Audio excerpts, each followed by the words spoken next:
जो हमारे आयुर्वेद की जो शास्त्र लिखे हुए हैं बहुत वर्षों पहले, उनमें पढ़ें तो दोनों में ही ये इसको एक लाइफस्टाइल डिसऑर्डर ही माना गया है। कितने लोगों को हम जानते हैं कि जो दवाई खा के जिनकी डायबिटीज ठीक होगी, मुझे लगता है कि कोई भी नहीं, शायद एक भी नहीं होगा, कोई भी नहीं होगा, कोई सी भी दवाई खाए, आधा घंटा एक्सरसाइज या फिजिकल एक्टिविटी करना 2 यूनिट इंसुलिन लेने के बराबर है।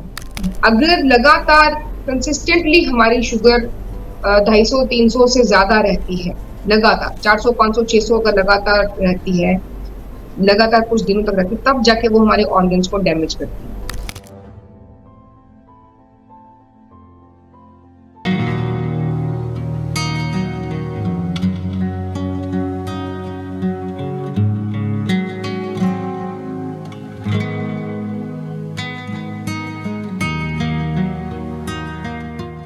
नमस्कार, D5 चैनल हिंदी देख रहे दर्शकों का मैं वंदना स्वागत करती हूं।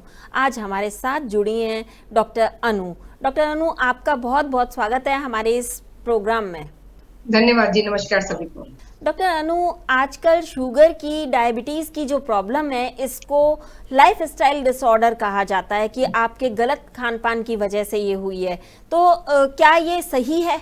जी, ये उतना ही सही है जितना सूर्य और चंद्र जो है सत्य हैं, जितना जीवन सत्य है, जितनी मौत सत्य है, बिल्कुल उतना ही सत्य है। क्योंकि इसको अगर हम किताबों की बात नहीं भी करें, तो भी अगर हम इसको प्रैक्टिकली भी देखें, जो कि आजकल का ट्रेंड है कि बुक्स में क्या लिखा है वो एक बात है, लेकिन प्रैक्टिकली क्या सच है, क्या होता है, वो दूसरी बात है। दोनों तरह से अगर हम देखें, तो उसमें भी मैं एक बात और मेंशन करना चाहूंगी कि चाहे आप इसको एलोपैथी की कसौटी पे या मॉडर्न मेडिसिन की कसौटी पर देख रहे हैं, या उसको लाइफस्टाइल डिजीज कह रहे हैं, या आप इसको जो शास्त्र हैं हमारे, जो हमारे आयुर्वेद की जो शास्त्र लिखे हुए हैं बहुत वर्षों पहले, उनमें पढ़ें तो दोनों में ही ये इसको एक लाइफस्टाइल डिसऑर्डर ही माना गया है। हमारा रहना, खाना, हमारा आहार, हमारा विहार, इसके ऊपर डिपेंड करता है। जो डायबिटीज है, जिसको कि मधुमेह कहा गया है हमारे शास्त्रों में, वो तो बिल्कुल ये डायबिटीज जो है एक लाइफस्टाइल डिसऑर्डर है। क्या ये किसी भी उम्र में हो सकता है या इसकी होने की कोई खास उम्र होती है? देखिए, डायबिटीज के टाइप्स हैं अलग अलग। जैसे कि लोगों को आम मालूम है कि टाइप 1, टाइप 2 डायबिटीज होती है। आयुर्वेद में इसको 3 या 4 भागों में समझ लीजिए कि बांटा हुआ है। वातज भी है, कफज भी है, इस तरह से करके प्रमेय के जो अलग अलग प्रकार हैं, और उनमें आगे सब टाइप्स भी हैं। तो पहले अगर हम पीछे कुछ सालों पहले के देखें, तो ये एक एज रिलेटेड डिसऑर्डर माना जाता था। उम्र के साथ बीपी हो गया, उम्र के साथ जो है शुगर हो गई, इस तरह से कहा जाता था। लेकिन अगर आप आज देखें, टाइप 1 डायबिटीज की अगर हम बात करते हैं, जिस पर कि इंसुलिन या जिसको जुवेनाइल डायबिटीज बोला जाता है, जो कि बच्चों में भी हो जाती है, उसके लिए कोई उम्र नहीं है, कोई सीमा नहीं है। वो किसी भी एज के बच्चे को, वो छोटे से छोटे बच्चे को भी हो सकती है। उनको इंसुलिन के इंजेक्शन डेली देने पड़ते हैं, दिन में 2-2, 3-3 बार भी देने पड़ते हैं। बहुत सारे ऐसे पेशेंट्स हैं, पहले भी होते थे, ऐसा नहीं है कि आज ही ऐसा हुआ। दूसरा है टाइप 2 डायबिटीज, जो कि एक्चुअली लाइफस्टाइल डिसऑर्डर है, और जो वो भी पहले जो है अधेड़ उम्र के बाद ज्यादा होती थी, लेकिन वो भी आजकल किसी भी उम्र में होनी शुरू हो गई है। उसका कारण है कि हमारा जो सर्केडियन रिदम है, हमारा जो रहन सहन है, हमारी जो दिनचर्या है, हमारा जो खाना है, वो इतनी हद तक बिगड़ चुका है, चाहे वो किसी भी एज की हम बात करें, कि किसी भी बीमारी की कोई भी सीमा नहीं रही, ना टाइम जोन की, मतलब ग्लोब के किसी हिस्से की भी नहीं, और जीवन के किसी पड़ाव की भी नहीं। तो दोनों ही तरह से ये बिल्कुल टाइमलेस हो चुकी है, किसी भी एज में हो सकती है। आपने अभी बोला कि खाने पीने का बहुत असर पड़ता है, तो जब किसी को शुगर हो जाए, मधुमेह हो जाए, तब उसे क्या चीज़ खानी पीनी चाहिए और क्या चीज़ बिल्कुल नहीं खानी पीनी चाहिए? वंदना जी, आपका सवाल बहुत अच्छा है, लेकिन इससे पहले जो एक सवाल मन में उठना चाहिए, और जिस पर मेन फोकस जो है, जो लोग इसको ठीक करना चाहते हैं उनका भी होना चाहिए, वो है कि ये होती क्यों है, इसका कारण क्या है, एक्चुअली इसका डिटेल्ड रीजन क्या क्या, ऐसी हमारे लाइफस्टाइल में या हमारे खाने में ऐसी क्या क्या चीजें हैं जिसकी वजह से हमें डायबिटीज हो जाती है। जब तक हम उसको नहीं समझेंगे तब तक हम इसकी ट्रीटमेंट नहीं कर सकते हैं, क्योंकि किसी भी चीज को ठीक करने के लिए उसका कारण जानना जरूरी है।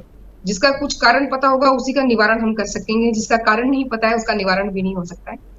तो जी। डायबिटीज के बारे में चाहे आप हमारे जो शास्त्रों के मैं नाम लेने वाली हूँ, सुश्रुत संहिता है उसको उसमें अगर हम देखें परमेह को, या फिर हम अष्टांग हृदय है उसमें, दोनों के हम ट्रीटमेंट में चिकित्सा स्थान में देखें अगर, या चरक में देखें, किसी में, ये हमारे मेन शास्त्र हैं जो आयुर्वेद के बेसिस है।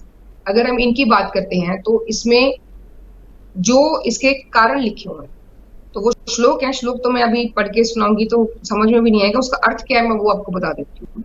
उसमें शुरुआत में ऐसे ही है कि अगर हम बहुत ज्यादा सोते हैं, जो लोग बहुत ज्यादा सोते हैं, बहुत ज्यादा खाना खाते हैं, आस्य सुखम स्वपन सुखम, मतलब बैठे रहें, सोते रहें, खाते रहें पूरा टाइम, दूध और दूध से बनी हुई चीजें उनका ज्यादा सेवन हम करते रहें, गुड़ और गुड़ से बनी हुई चीजें, उसको किसी भी फॉर्म में उसको जब हम प्रोसेस करते हैं तो वो अलग अलग, उसमें चीनी भी आती है, उसमें अलग अलग इसकी जो विकृतियां हैं वो सारी आती हैं, तो वो उनका सेवन कर रहे हैं।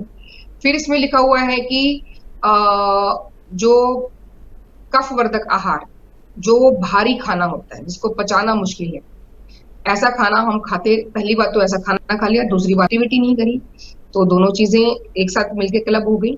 और फिर शास्त्रों में जो श्लोक लिखे हुए हैं उसमें लिखा हुआ है कि अगर आप बहुत ज्यादा नॉन वेज का सेवन करते हैं तो इन सभी कारणों को जो व्यक्ति फॉलो करते हैं उनको जो है मधुमेह होता है, उनको डायबिटीज होती है। और क्योंकि इसके कारण हमें समझ में आ रहे हैं, साफ साफ दिख रहे हैं कि बैठे रहेंगे, सोते रहेंगे, खाते रहेंगे, और क्या खाते रहेंगे वो भी बता दिया। तो जब तक हम इनको, अब आगे दूसरे सवाल पर जो आपने पूछा कि इसको हम ठीक कैसे कर सकते हैं, ऐसी कौन कौन सी चीजें हैं जो हमें खानी नहीं चाहिए, तो वो इसी में आ गई सारी की सारी वैसे तो जब तक हम जिस वजह से वो हमें हुई वो वजहें खत्म नहीं करेंगे तो कोई भी दुनिया की दवा, कितनी भी इंसुलिन, कुछ भी कर दीजिए, या अभी टेक्नोलॉजी बोलेगी पेंक्रियाज निकाल के दूसरे डाल देंगे तब भी वो ठीक नहीं होगी, क्योंकि जिस व्यक्ति की बॉडी में उस पेंक्रियाज में रहना है उसको ठीक होना जरूरी है, उसको अपना लाइफस्टाइल ठीक करना है, उसको अपना रहन सहन ठीक करना है। अंदर वाले ऑर्गन अपने आप को सेल्फ करेक्ट कर लेते हैं, वो बहुत केपेबल है। हमें क्या, खाली उनको एक जो है अच्छा एनवायरनमेंट देना पड़ता है, सूटेबल चीजें देनी पड़ती हैं। कच्चा माल बढ़िया होगा तो पक्का माल या फिनिश्ड गुड जो है वो बहुत अच्छी बनती है। यही हमारी बॉडी के अंदर के हर सिस्टम की बात है और हर बीमारी की भी बात है। अगर हम उसको एक एनवायरनमेंट देते हैं, उसकी जो कारण है, जो मतलब हमारे आहार और विहार दोनों को मिला के हमारे लाइफस्टाइल की, उसमें खाना भी आ जाता है, उसमें हमारी एक्टिविटी भी आ जाती है, यानी हमारी फिजिकल एक्टिविटी का लेवल क्या है, ये दोनों चीजें भी आ जाती हैं।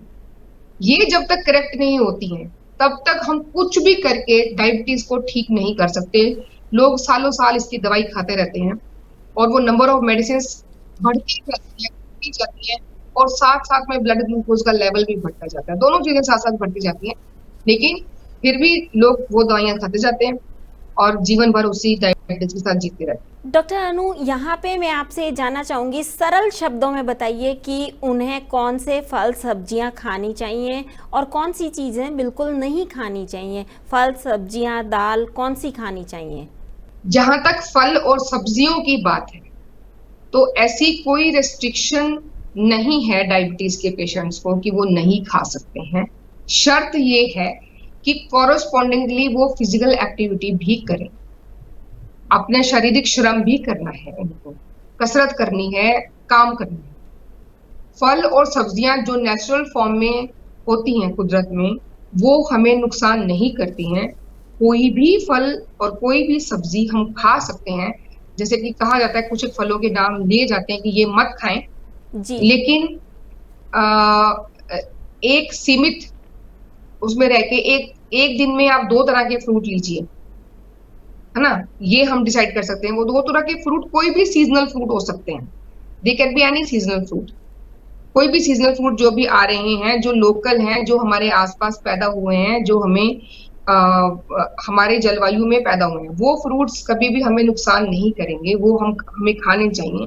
और यही सब्जियों के बारे में सच है। सब्जी तो कोई भी ऐसे नहीं है। आलू, अरबी, इनके बारे में धारणाएं हैं, जी, है ना? कहा जाता है कि इनके बारे आलू में नहीं धारणाएं खाने हैं। चाहिए, इसमें स्टार्च ज्यादा होता है। जी, वो बिल्कुल, अगर हम इसको इस साइंस के कसौटी पे समझेंगे कि अगर इसमें स्टार्च है, इसमें कार्बोहाइड्रेट्स हैं, है ना, इसमें ग्लूकोज है, इसमें फ्रक्टोज है, इन सब चीजों के बारे में जब कोई नहीं जानता था, तब भी लोगों को डायबिटीज होती थी, तब भी उसका इलाज किताबों में लिखा गया था, तब भी उसका इलाज किया जाता था और लोग ठीक हो जाते थे। लेकिन जब से हमने इस सारे पैरामीटर्स पर अपनी बॉडी को परखना, देखना, ठीक करने की कोशिश करना शुरू किया है, तब से तो आप देखिए ना, कितने लोगों को हम जानते हैं कि जो दवाई खा के जिनकी डायबिटीज ठीक होगी। मुझे लगता है कि कोई भी नहीं, शायद एक भी नहीं होगा, कोई भी नहीं होगा, कोई सी भी दवाई खाए, वो चाहे एलोपैथी दवाई हो, चाहे होम्योपैथी दवाई हो, चाहे आयुर्वेदिक दवाई हो, डॉक्टर दवा अनु, खाने से अक्सर डायबिटीज ठीक नहीं होती है। अक्सर ऐसा होता है जी, कि लोगों को कहा जाता है कि आप आम मत खाइए, केला मत खाइए, मीठे फल मत खाइए। देखिए, अति किसी भी चीज की अच्छी नहीं होती, बुरी ही होती है।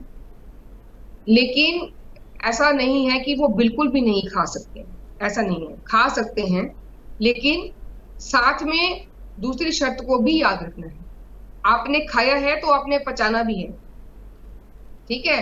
अगर ईश्वर ने हमें एक मुंह दिया है और एक पेट दिया है, तो हमें दो पैर भी दिए हैं चलने के लिए, तो उसके कॉरेस्पॉन्डिंगली एक्टिविटी लेवल भी करना है। आप खा लीजिए, लेकिन उसको पचाने के लिए शारीरिक श्रम कीजिए, ताकि वो जो है ग्लूकोज बन के हमारी बॉडी में जमा नहीं हो।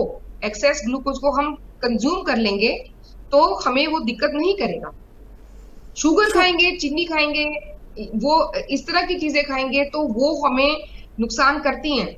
जितनी भी सिंथेटिक चीजें हैं, जितनी भी मैन मेड चीजें, जितनी गॉड मेड चीजें हैं, वो हमें नुकसान नहीं करती हैं कभी। जिनको मधुमेह है, उनको अक्सर सैर करने की सलाह दी जाती है, तो ये सैर कितनी देर करनी बहुत ज्यादा जरूरी है? वंदना जी, इसके बारे में मैं आपको पहले एक बड़ी इंटरेस्टिंग बात बताना चाहूंगी सैर के बारे में, या जो फिजिकल एक्टिविटी की हम बार बार बात कर रहे हैं इसके बारे में। जिन शास्त्रों की मैं बात कर रही थी, उन्हीं शास्त्रों में पहले तो ये बताया कि ये डायबिटीज होती क्यों है, फिर ये बताया कि इसको ठीक करने के लिए दवाइयां कौन कौन सी हैं, और सुश्रुत, जो सुश्रुत संहिता है, आचार्य सुश्रुत जो हैं, वो इस दुनिया के सबसे पहले सर्जन माने गए हैं। जी, और अष्टांग रीते वाकभट जी ने लिखी है, वो भी एक प्रैक्टिकल गाइड है एक तरह से आयुर्वेद की। दोनों में ही जो लास्ट वाला पैराग्राफ है इन चैप्टर्स का, उसमें ये बताया गया है कि अगर गरीब व्यक्ति को डायबिटीज होगी तो उसका इलाज कैसे करेंगे, क्योंकि जो बंदा गरीब है वो अफोर्ड नहीं कर सकता, है ना, औषधियां अफोर्ड नहीं कर सकता, तो वो कैसे ठीक होगा। तो उसके बारे में उन लोगों ने ये लिखा कि उसको चलते रहना है, चल चल के वो एक गांव से दूसरे गांव जाए, ठीक।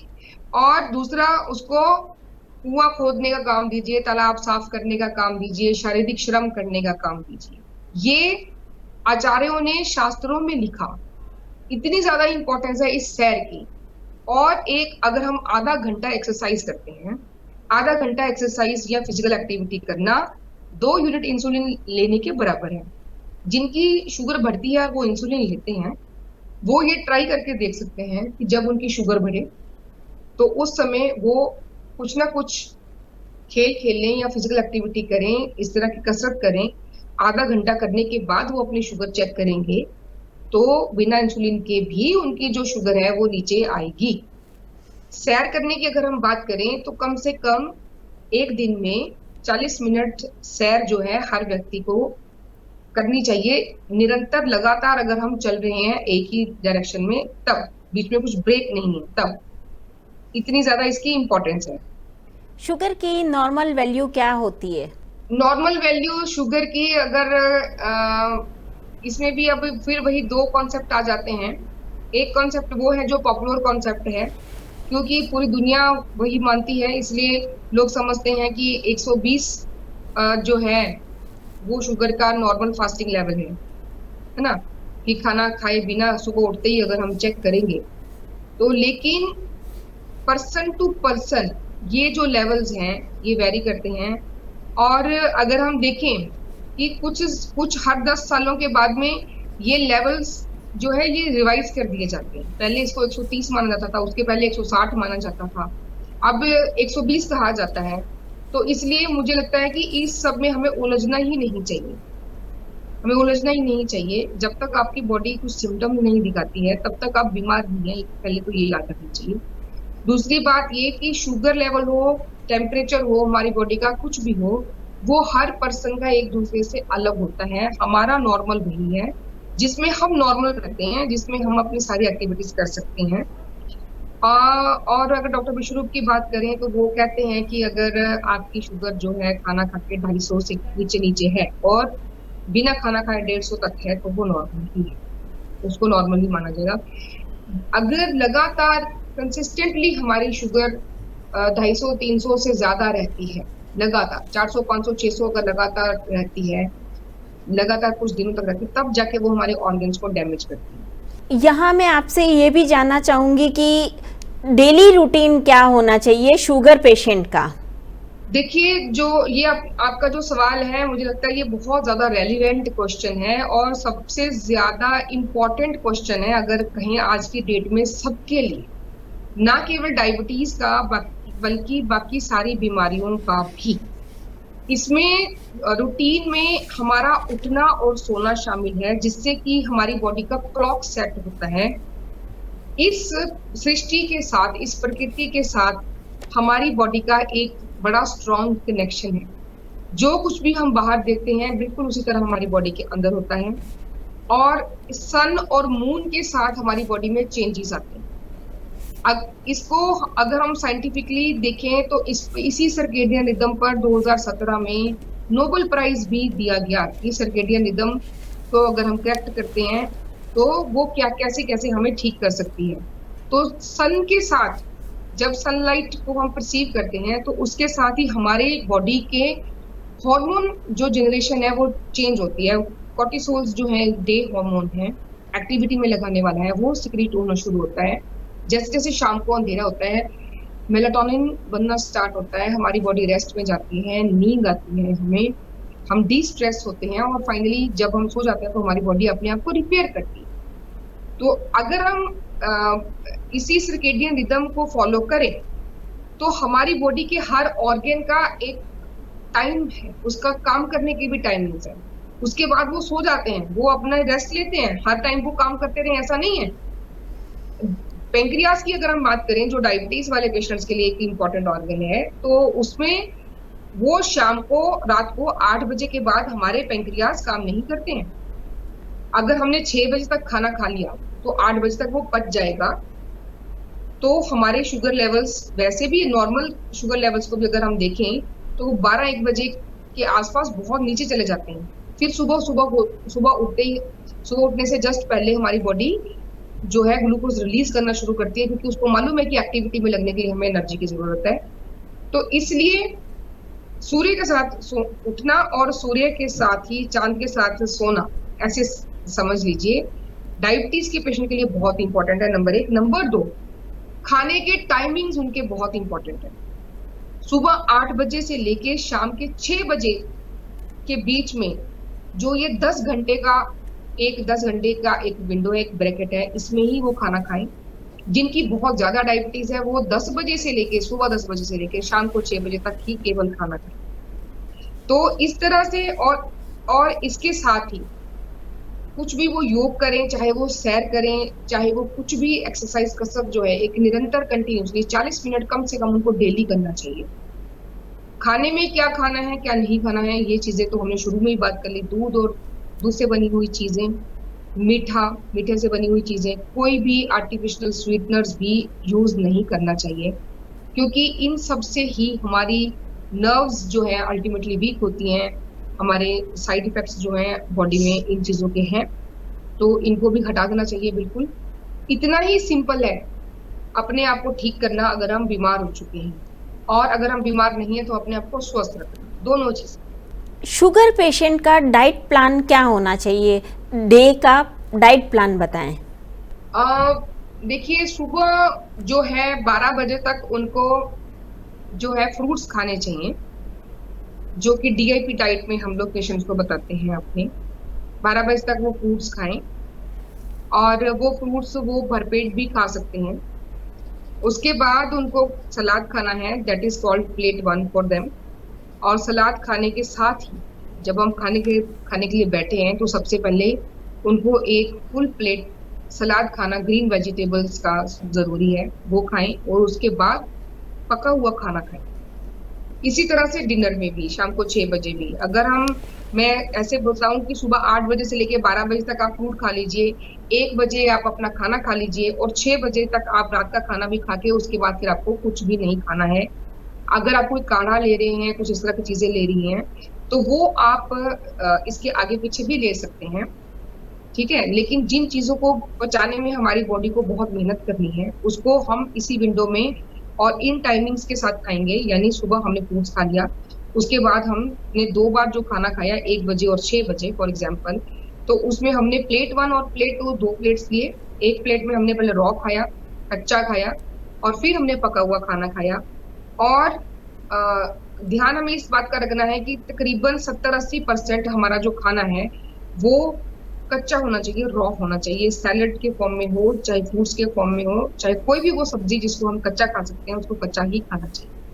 तो और दूध और दूध से बनी चीजें नहीं खानी है, नॉन वेजिटेरियन फूड नहीं खाना है। शाम का जो आपने खाना बताया कि 6 बजे के बाद आप 6 बजे खा सकते हैं, तो उसमें क्या चीज़ खानी पीनी चाहिए और क्या चीज़ बिल्कुल नहीं खानी पीनी चाहिए? ऐसा तो देखिए, कई लोग ये भी कहते हैं कि सुबह फ्रूट खा लिया शाम को मत खाइए, ऐसा भी नहीं है। वैसे तो मैंने पहले भी बता दिया कि प्लेट 1 और प्लेट 2, प्लेट 1 में जो है सैलेड और प्लेट 2 में पका हुआ खाना, उसमें आप मिलेट्स भी खा सकते हैं। गेहूं और चावल को हाई ग्लाइसेमिक इंडेक्स फूड माना गया है, इसलिए डायबिटीज वाले पेशेंट्स को चावल भी बंद कर दिए जाते हैं। चावल अगर आप खाना चाहें तो आप दोपहर को खाएं, रात को ना खाएं, ताकि दोपहर के बाद में एक्टिविटी होती रहेगी तो आप उसको पचा सकेंगे अच्छे से। नहीं तो आप अगर मिलेट्स पर स्विच कर जाते हैं, मिलेट्स यानी मोटा अनाज, इन पर अगर आप स्विच कर जाते हैं, 5 जो मिलेट्स हैं, जो इनको पॉजिटिव मिलेट्स कहा जाता है, मैं नाम भी बता देती हूँ उनका। बर्नयार्ड है, कुटकी है, लिटल है, कोदो है, और ब्राउन टॉप है। ये 5 मिलेट्स हैं जो पॉजिटिव मिलेट्स हैं, जिनमें भरपूर मात्रा में फाइबर होता है, मिनरल्स होते हैं, वाइटामिन होते हैं, हर वो चीज है जो हमारी बॉडी के लिए जरूरी है। और इनका ग्लाइसेमिक इंडेक्स भी बहुत ज्यादा हाई नहीं है, तो इनको आप अपनी डाइट में शामिल कीजिए। अगर आप दोनों टाइम नहीं कर सकते हैं तो कम से कम एक समय का पका हुआ खाना आपका मिलेट्स हो, इतना ही ध्यान जो है अगर आप रखेंगे तो भी आपकी डायबिटीज जो ठीक हो सकती है। डॉक्टर अनु, एक चीज और बताइए, आपने बताया कि काढ़े पी सकते हैं इसमें, तो कौन कौन से काढ़े फायदेमंद होते हैं डायबिटीज में? अगर आपको शुगर है तो एक चीज जो सबसे ज्यादा आपको हेल्प करेगी वो है दालचीनी। जो सिनेमन है वो मेटाबॉलिज्म पे बहुत अच्छा इफेक्ट करती है, खास करके जो इंसुलिन मेटाबॉलिज्म है, ग्लूकोज मेटाबॉलिज्म है, इस पर। तो इसको बहुत जो है आपके खाने का एक हिस्सा होना चाहिए। तो दालचीनी है, गुड़मार है, विजय सार है, और इसमें आप मेथी भी डाल सकते हैं। तो ये जो चीजें हैं, ये हमारे काढ़े में रहें अगर डेली, कम से कम आप एक बार इसको जरूर लीजिए अगर आप डायबिटीज के पेशेंट हैं तो, है ना। दालचीनी, गुड़मार एंड विजयसार, और बाकी इसमें आप चिरायता भी डाल सकते हैं। तो ये भी काफी है डायबिटीज को करेक्ट करने के लिए। एक चीज मैं आपको और बताना चाहती हूँ कि नीम और करेला, ये जो 2 चीजें हैं, इनको आप बराबर मात्रा में लेके इनकी चटनी बना लीजिए। इनको कूट के बहुत सारी चटनी बना के, उसको थोड़ा सा पानी डाल के, उसको आप थोड़ा सा सेमी सॉलिड दलिया काइंड ऑफ बना, उसे कंसिस्टेंसी रख के, उसमें आप अपने हाथ और पैर डुबो कर अगर बैठते हैं, जब कितना टाइम बैठना है वो भी मैं बता देती हूँ। वो उतना टाइम बैठे रहना है उसमें जब तक कि आपके मुंह में कड़वा टेस्ट नहीं आ जाता। उसमें आपको 1 घंटा भी लग सकता है। अगर आप इस तरह से करते हैं तो अगर आप अपने पहले और बाद के शुगर लेवल्स चेक करिए तो आपको पता चलेगा कि केवल और केवल नीम और करेले में अपने हाथ और पैरों को डुबोकर बैठने भर से भी बिना दवा के आपका ग्लूकोज, ब्लड ग्लूकोज लेवल जो है वो कम होता है। तो ये भी आप कर सकते हैं SOS थेरेपी, जब आपका शुगर लेवल हाई है उस समय। इसके अलावा आप शुगर के लिए कौन सी दवाइयाँ सजेस्ट करेंगी, कौन सी आयुर्वेदिक दवाइयाँ? देखिए, दवाइयाँ आयुर्वेदिक में कोई भी सजेस्ट नहीं करूंगी, क्योंकि दवाई जो होती है वो हमेशा एक डॉक्टर की सुपरविजन के अंडर ही लेनी चाहिए। तो ऐसी कोई भी दवाइयाँ जो काढ़ा एक ले सकते हैं वो मैंने बता दिया, वो भी दवा ही है। जी। खाने को भी अगर हम ठीक तरीके से खा रहे हैं वो भी हमारी दवा है। लेकिन जो पेटेंट मेडिसिन हैं या जो लोग हैं, वो इस तरह से हम लोग नाम लेके बता के तो उसको गलत तरीके से इस्तेमाल किया जाता है, और वो हो सकता है कि फायदा करने की बजाय हमें नुकसान कर दें। इसलिए कोई भी दवाई मैं इस तरह से रिकमेंड नहीं करती हूँ। जी। हर पेशेंट को कोई भी दवा उनके डॉक्टर से पूछ के ही लेनी चाहिए। डॉक्टर अनु, एक चीज़ और जानना चाहूँगी मैं कि शुगर का इफेक्ट शरीर के किन अंगों पर पड़ता है? सबसे ज्यादा शुगर का इफेक्ट हमारी आंखों पर, हमारी किडनी पर और हमारी नर्व्स पे पड़ता है, जैसे कि diabetic nephropathy, diabetic neuropathy, diabetic retinopathy. जी हम जानते हैं आंखों की रोशनी पे इसका बहुत असर पड़ता है, किडनीज पे बहुत असर पड़ता है। एक्चुअली बात ये है कि उतना ग्लूकोज, ब्लड ग्लूकोज बड़ा होने से भी उतना उसका नुकसान नहीं होता जितना उसकी जो दवाइयां हम खाते हैं उसके साइड इफेक्ट्स की वजह से ये सारी जो है हमारे ऑर्गन्स हैं वो अफेक्ट होते हैं और उनका नुकसान होता है।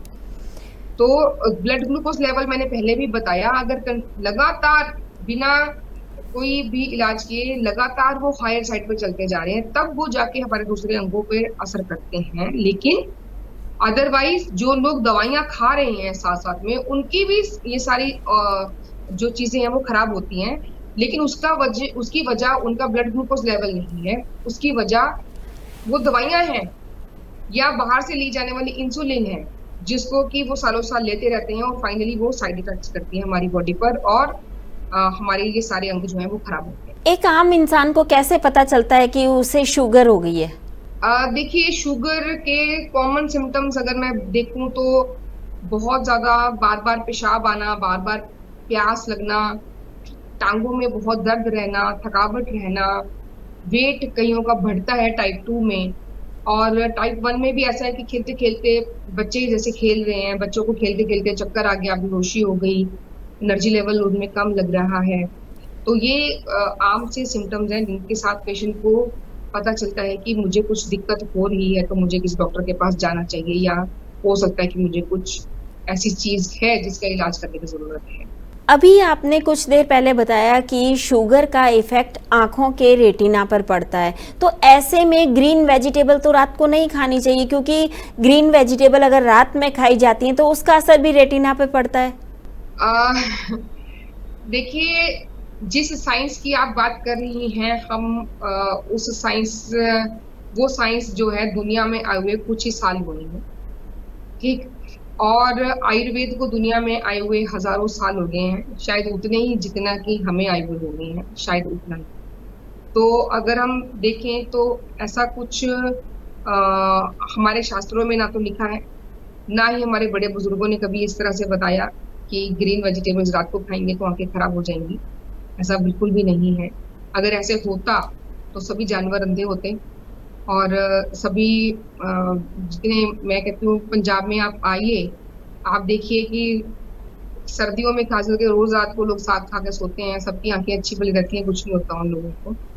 तो ये मिथ्स हैं, इनसे बचना चाहिए।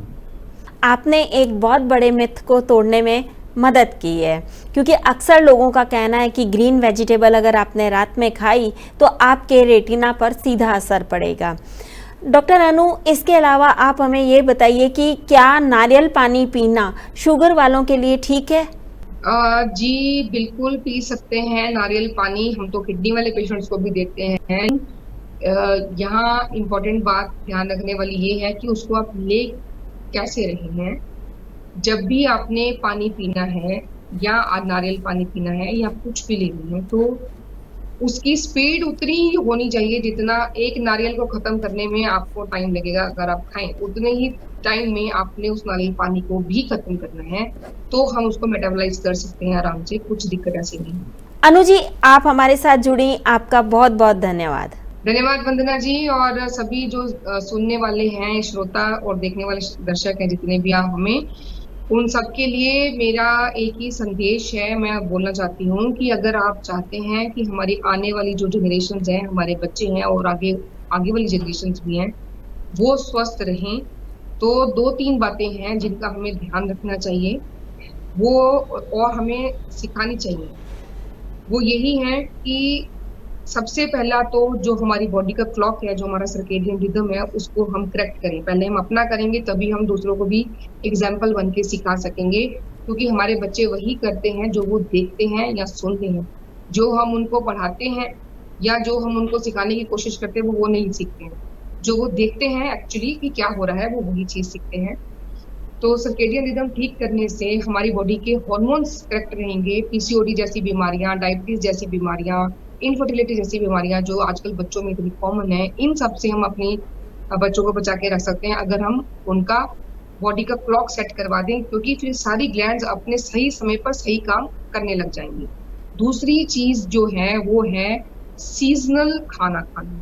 सीजनल खाना खाना यानी कि ऋतु के हिसाब से जो भी ऋतु में फल आता है या ऋतु में सब्जियां आती हैं, उसी सीजन में उसको खाना चाहिए। और जो हमारी ऋतुचर्या में मेंशन्ड भी है, शास्त्रों में जो लिखी हुई है, सीजनल रिजीम करके आप इसको समझ सकते हैं, पढ़ सकते हैं, इसके बारे में जान सकते हैं। अगर हम उसको फॉलो करते हैं तो हम बहुत सारी लाइफस्टाइल डिजीजेस से, almost 90% lifestyle diseases, autoimmune problems और कैंसर जैसी बीमारियों से भी बच सकते हैं, अगर हम इन दो चीजों को करेक्ट कर लें। और तीसरी चीज है हमारा खाना, वो होना चाहिए लोकल, केमिकल फ्री, और जितना ज्यादा कम प्रोसेस किया हो उतना। तो ये चीजें अगर हम ध्यान में रखते हैं तो हम अपनी और अपने आने वाली पीढ़ियों के लिए भी एक जो है स्वास्थ्य जो है वो विरासत में छोड़ के जा सकते। डॉक्टर अनु, आपका बहुत बहुत धन्यवाद। अगले एपिसोड में आपसे फिर मुलाकात होगी, तब तक के लिए नमस्कार।